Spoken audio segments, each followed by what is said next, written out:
Colgate Dental Cream to clean your breath while you clean your teeth and help stop tooth decay, and Luster Cream Shampoo for soft, glamorous, caressable hair bring you Our Miss Brooks, starring Eve Arden.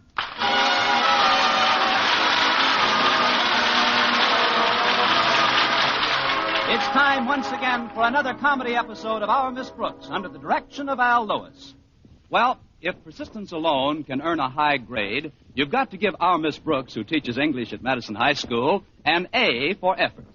It's taken almost 5 years, but this weekend she arranged to have Mr. Boynton, Madison's shy biology teacher, all to herself. Yes, indeed. This time I absolutely put my foot down. It was just Mr. Boynton and me and 500 delegates to the teachers' convention. You see, over the past weekend, a special meeting was held in Evanston to help celebrate American Education Week. I had persuaded Mr. Conklin, our beloved principal, to send me along with Mr. Boynton as Madison's representative. And Friday morning, my landlady came into my bedroom just as I finished packing a valise for the trip. You know, Connie, it looks just like cowhide. I know, I haven't put my makeup on yet. Oh, you mean the valise. It is nice, isn't it? I borrowed it from Mrs. Rapp down the street. Have you got everything packed, Connie? I think so. Let's see. The nightie Harriet Conklin loaned me is in, and Mrs. Conklin's negligee, that's in, and your nylon stockings are in. Yes, I've got my things all packed. Good. And just wait until you see the new suit I'm wearing for the occasion. Of course, I won't be able to put that on until 5:15 today. Why not, Connie? Tilly Eberhardt doesn't get home from work until then. You're terribly excited about this weekend trip, aren't you, dear? Oh, of course, Mrs. Davis. This is quite an important convention. I'll get an opportunity to exchange ideas and opinions with other people in my line of work. I'll get an opportunity to see what's being accomplished at other schools. What else will you get, Connie? I'll get all my expenses paid and a whack at Mr. Boynton. Oh, it'll be nice. You and Mr. Boynton seeing strange places and strange faces together.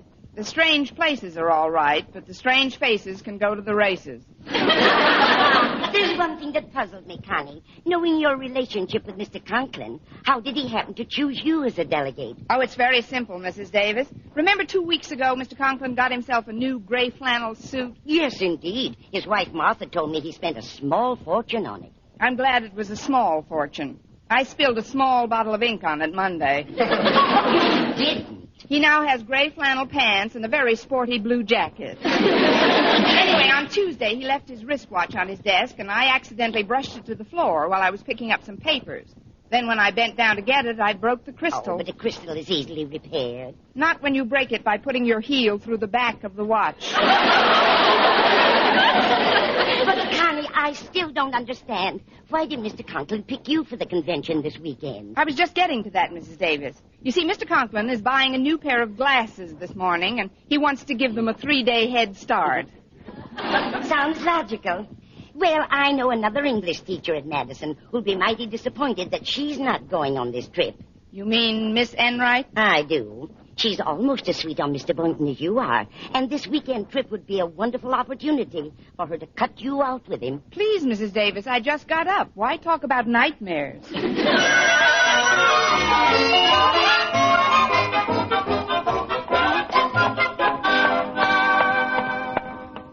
No more pencils, no more books, no more... Wait for me, Miss Brooks. Well, Walter Denton, why didn't you pick me up this morning? You know my car's in the repair shop. So is mine. But I'm glad I caught you before you dropped into Mr. Boynton's biology lab. What makes you think I was going to drop into the biology lab? Please, Miss Brooks, it's too early in the morning for quips. What I meant was, I thought I could save you from a big disappointment. Oh, that's all right. I'm used to him by now. I mean, what kind of disappointment? Well, Mr. Boynton isn't in school. What's more, he isn't coming to school today. What? But we're supposed to leave from here for the convention. Yeah, I know it, Miss Brooks, and I know how devastated you'll be by the news, but Mr. Boynton won't be able to go to the convention.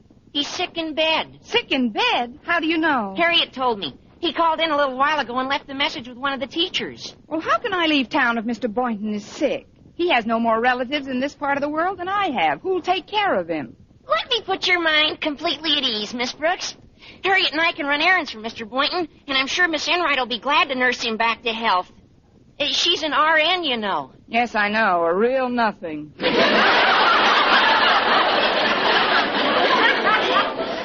not exactly smitten with Miss Enright, are you, Miss Brooks? Frankly, Walter, there isn't a lot of affection squandered between us. Well, she always speaks highly of you.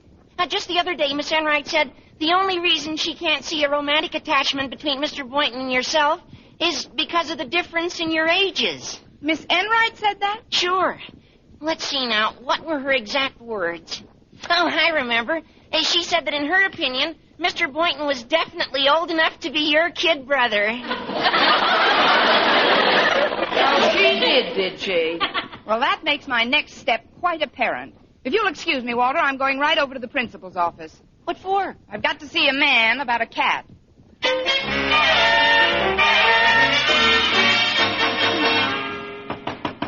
Come in.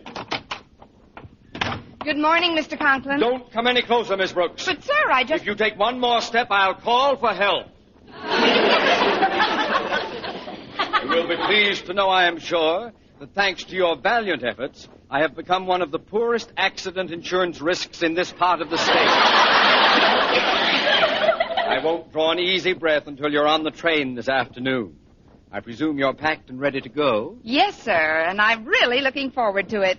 This is the first convention I've attended since I represented Gordon High School 6 years ago. That was a lot of fun. You're not going to this convention to have fun, Miss Brooks. As Madison's standard bearer, our school will be judged by your actions. Always remember that. Oh, I will, Mr. Conklin. You can depend on me, sir. I won't get myself thrown into jail this time. Jail? You mean you were thrown into jail at your last convention? For the most absurd reason, Mr. Conklin. Can you imagine being locked up for riding around on a motorcycle? Well, that's hardly a jail offense. That's exactly what I told the policeman. Besides, he wasn't using it at the time anyway.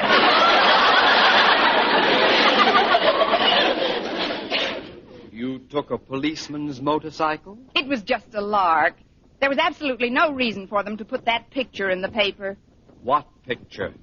A picture of me holding up a burlesque queen in the drunk tank. Miss Brooks, you can start unpacking at any time.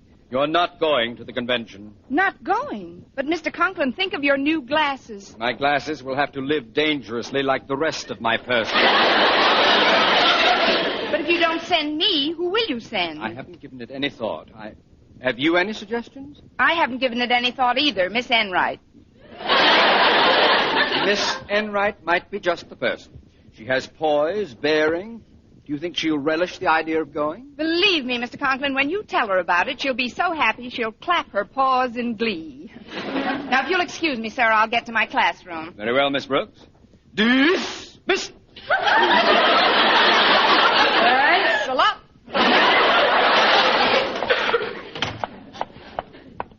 Well, good morning, Miss Brooks. Good morning, Mr. Boynton. Wait till you hear the news. I was just in Mr. Conklin's office. Mr. Boynton, what are you doing up? Go right home and get back into bed at once. Bed? What for? I'm not sick. You're not? Oh, I never felt better in my life. What a revolting development this is. Walter told me that Harriet said you were sick in bed. Harriet? Oh, I didn't talk to Harriet. When I phoned the school this morning, I thought I was going to be delayed at the biology supply house, so I left that message with one of the teachers. What teacher? Miss Enright. I should have said which teacher. And she's a witch teacher if I ever saw one. Now, do you suppose she could have confused the words delayed with laid up? There's no confusion at all. This is the result of careful calculations. Miss Enright knew that Harriet would tell Walter. Also that Walter would, if he saw me, and that's customary, he'd be almost sure to, tell me. And then knowing what she would do, or thinking she knew what I would do, she told Harriet what I later heard from Walter. And then I did what she thought I'd do. Well, Miss Brooks, are you all right? Why are you speaking in such jerky sentences? There's a good reason, Mr. Boynton. I have just been completely taken in by a very jerky teacher.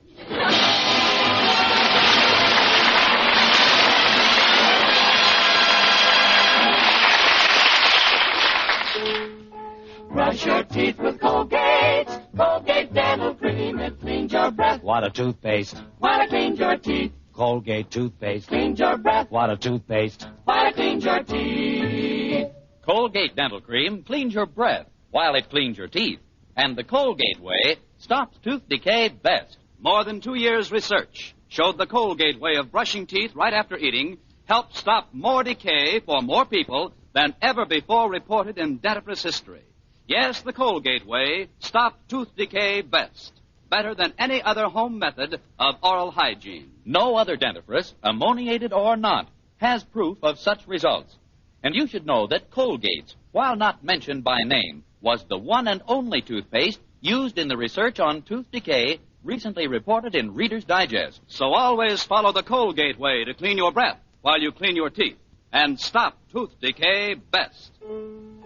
Brush your teeth with Colgate. Colgate Dental Cream, it cleans your breath. What a toothpaste. While it cleans your teeth. And the Colgate way stops tooth decay best.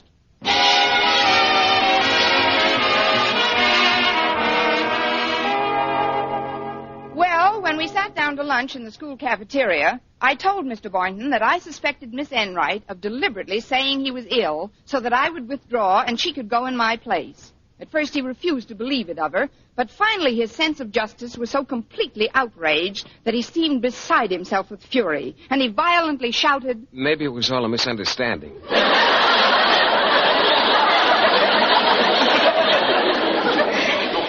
Why should Miss Enright think you'd stay home from the convention even if I were sick in bed? Because I would, that's why. Somebody would have to take care of you, get you your medicine and fix your meals and see that you were made comfortable. Miss Brooks, may I remind you that I'm not sick in bed? Oh, I know that, Mr. Boynton. Then would you mind not taking my pulse? I need this hand to finish my wax beans.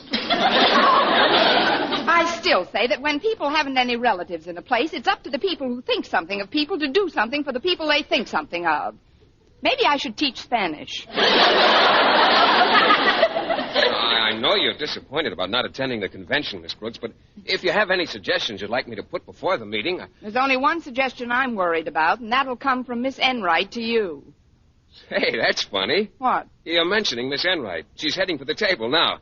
Well, speak of the devil. It's just the way she's wearing her hair. Uh-oh, she spotted us. Hello, Miss Brooks. Oh, Mr. Boynton, why aren't you home in bed? His sheets caught fire.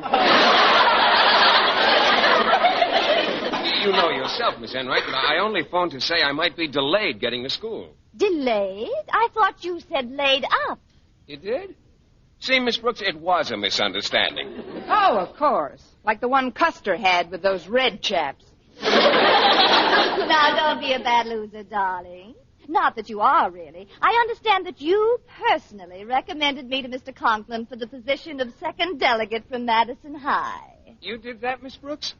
I wish my mother had quit after my 2 older brothers were born. Hey, do you mind if I join you at this table? The cafeteria is quite crowded right now. Not as crowded as this table right now. Oh, go on, sit right down, Miss Enright. I see you have your own sandwich. Can I get you some water or a napkin or something? Oh, go ahead, Diamond Jim. Bring her a toothpick, too.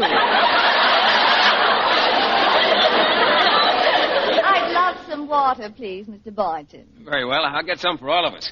I'm a great boy for water. He's a great boy for a lot of things. Well, you'll be happy to know, darling, that Mr. Conklin told me of my selection as second delegate early in the day. That's why I was able to get home during a free period, pack a valise, and put on my new fall traveling suit. Do you like it? It's all according how far you travel. Look, Miss Enright, we both know that your going to the convention is my fault. But we also know that my not going is your fault. Do I make myself clear? To me, yes. But I can't help wondering how much of you gets across to your pupils. Oh, that's the wrong attitude, isn't it, darling? Yes. Let's not spoil Mr. Boynton's luncheon with a lot of female bickering. You're right, Miss Enright. I might as well be a good sport about it. All's fair in you-know-what in war, I guess.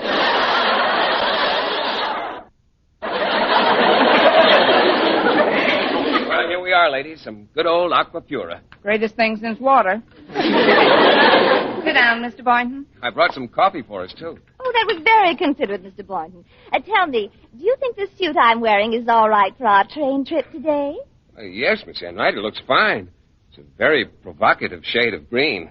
Don't you think so, Miss Brooks? In my present mood, it's puzzling. I can't tell where her suit leaves off and my face begins.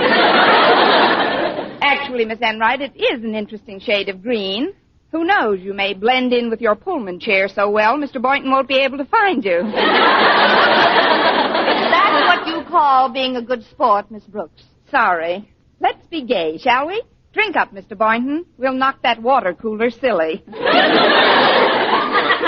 I've had plenty, thanks.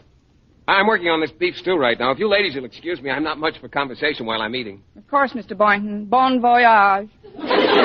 Tell me, Miss Enright, what other clothes are you taking on the trip? Oh, just my 2 good dresses. As a matter of fact, they're the only 2 I'd wear out of the house. But I thought you had quite an extensive wardrobe. I did, but I gave loads of last year's stuff to charity. I feel the poor have to live, too. What a liberal viewpoint.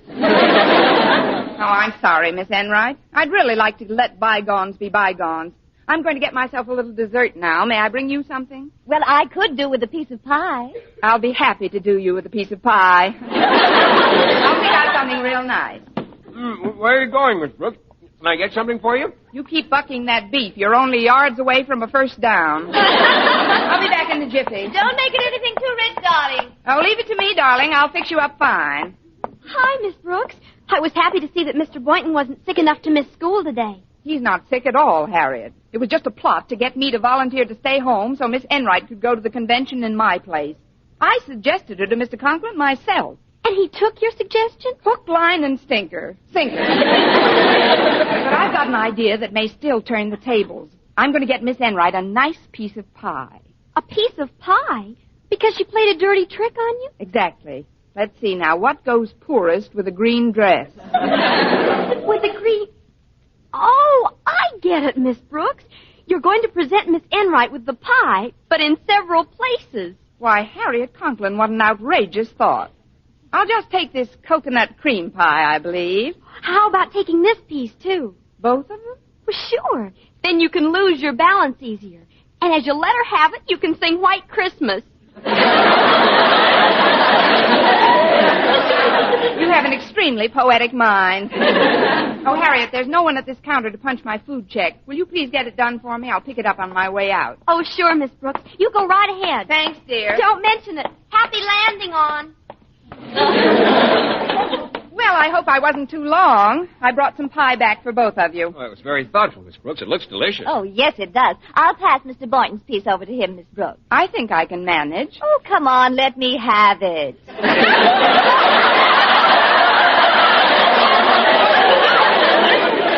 Well, if you insist. Ooh, ooh.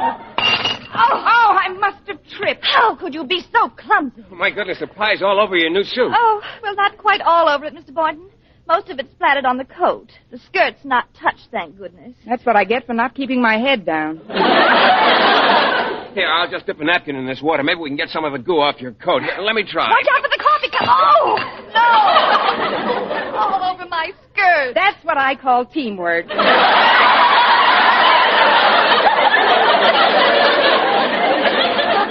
I'm terribly sorry, Miss Enright. Oh, my new suit is completely ruined. First pie on the coat, then coffee on the skirt. It's like I always say, what good's a piece of pie without a cup of coffee? Your alleged humor leaves me cold at this point, Miss Brooks. It's a good thing I had the foresight to pack my other dresses and leave them in my gym locker. Oh, it is indeed, Miss Enright. You'd hardly have time to get new clothes this afternoon. The train leaves at 5:45. Well, accidents will happen. I apologize again, Miss Enright. And now, if you'll both excuse me, I've got to practice a bit. Practice? Yes, my work on the parallel bars has been very vertical.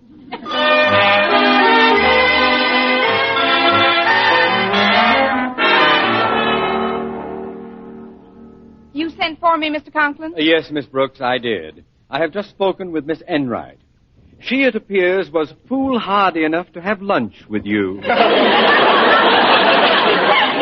We did share the same table, but... Fortunately, she escaped without any serious bodily injury. However, she has been forced to withdraw as Madison's second delegate to the Teachers' Convention in Evanston. You mean she's not able to go? Miss Brooks, when Miss Enright informed me that you had peppered her garments with a slab of coconut cream pie, it didn't surprise me in the least. But there's one thing that does puzzle me. What's that, Mr. Conklin? if it isn't revealing too much of a trade secret, Miss Brooks, would you kindly tell me how you managed to plop a second piece of cream pie on the dresses packed inside her valise? Which was inside her locker? I guess when I get clumsy, I just go hog wild. Well, until they infringe upon school operations, personal rivalries on the faculty are not my concern. However, there are 2 train tickets available for this trip. I know it. Yes, sir. 2 tickets. And there are 2 delegates expected at the convention. That's right. 2 delegates expected. 2 of them. As you know, Mr. Boynton is one of the delegates. All we need now is another one. You're right, Mr. Conklin. You're so right. You're the rightest thing since the Wright brothers. Just one more delegate's all we need. Miss Brooks. Yes, Mr. Conklin? Get off my desk. You're not going. I have just made my selection for delegate number 2. Who? Me. You? None other. Not only will the trip do me a world of good, it will reflect prestige and credit upon Madison High as well. However, I don't want you to feel completely out of things, Miss Brooks. So? So I want you to type up these notes for me. They contain some remarks I will make to the convention. Now, toddle along, Miss Brooks. Yes, sir. Oh, Mr. Conklin. Yes? I realize it's quite late, but how would you like to be my guest for a little lunch? Not today, thank you. But don't be discouraged. It was a nice try. Good day, Lucretia.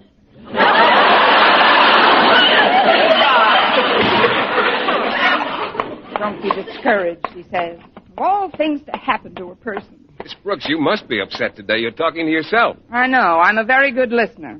Oh, it's you, Mr. Boynton. Yes, I'm going in to talk to Mr. Conklin for a moment. Mr. Conklin, are you in trouble? Oh, not at all.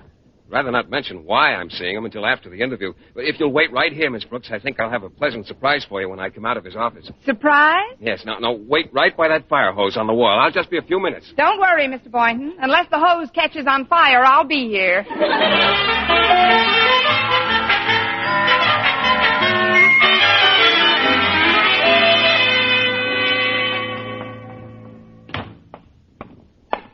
I'm glad you waited for me, Miss Brooks. This hose is doubled over exactly 62.5 times. Now, what's the surprise?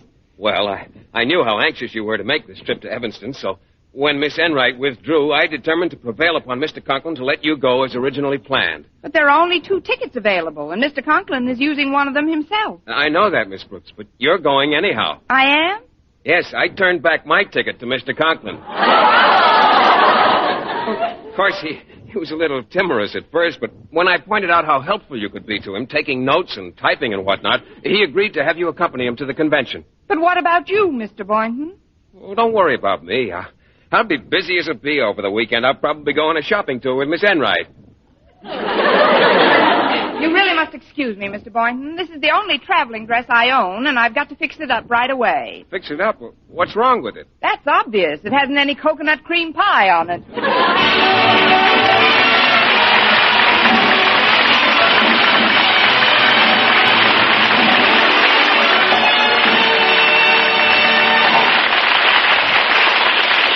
Eve Arden as our Miss Brooks returns in just a moment, but first...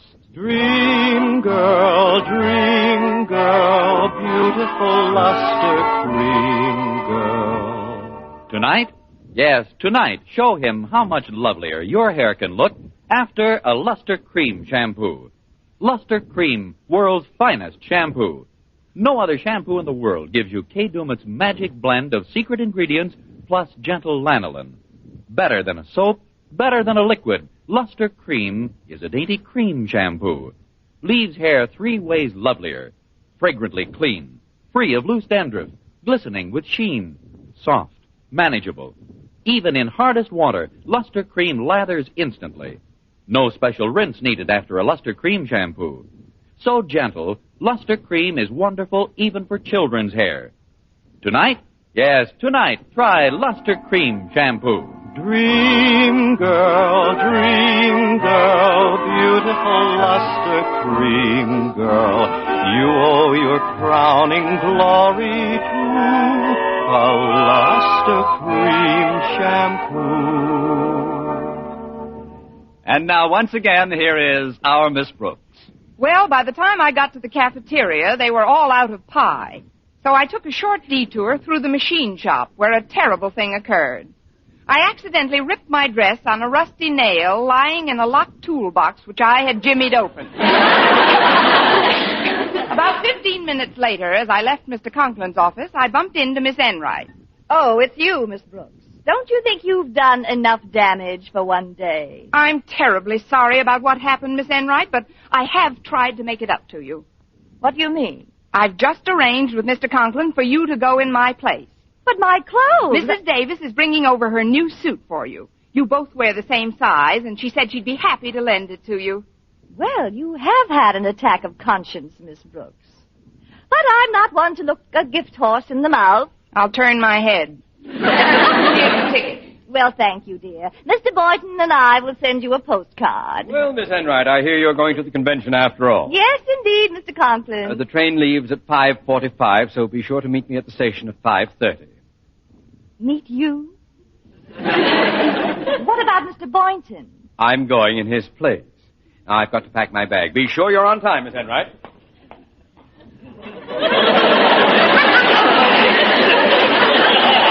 Mr. Brooks, I won't forget this if I live to be 100. Oh, that's terrible, Miss Enright. You can't hold a grudge for the next 5 years.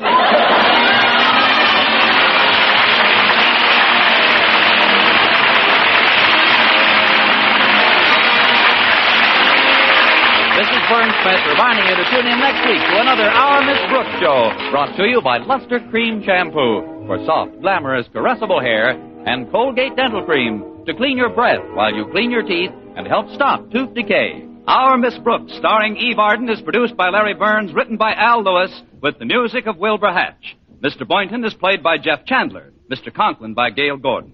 Others in tonight's cast were Jane Morgan, Dick Crenna, Gloria McMillan, and Mary Jane Croft.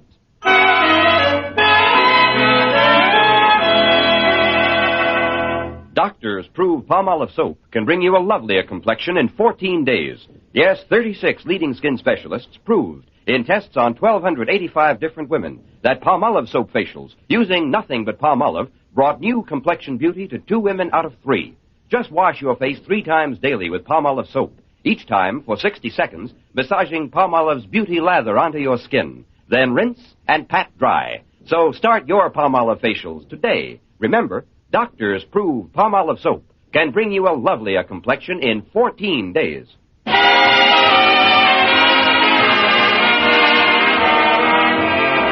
Folks, meet Eve Arden, radio's own Miss Brooks, at home and at school in the pages of the current Look magazine. Yes, it's a photo feature of Eve, her associates at Madison High, and with scenes of her home life after school is dismissed. All in the current issue of Look magazine, now on sale at all newsstands. If you like mysteries that are as full of chuckles as chills, be sure to hear Mr. and Mrs. North every Tuesday over this same network. Don't miss the exciting and laughable adventures of these amateur detectives. Hear Mr. and Mrs. North every Tuesday night, and be with us again next week at the same time for another comedy episode of Our Miss Brooks. Bob Lamont speaking. Stay tuned now for Jack Benny. This is CBS, the Columbia Broadcasting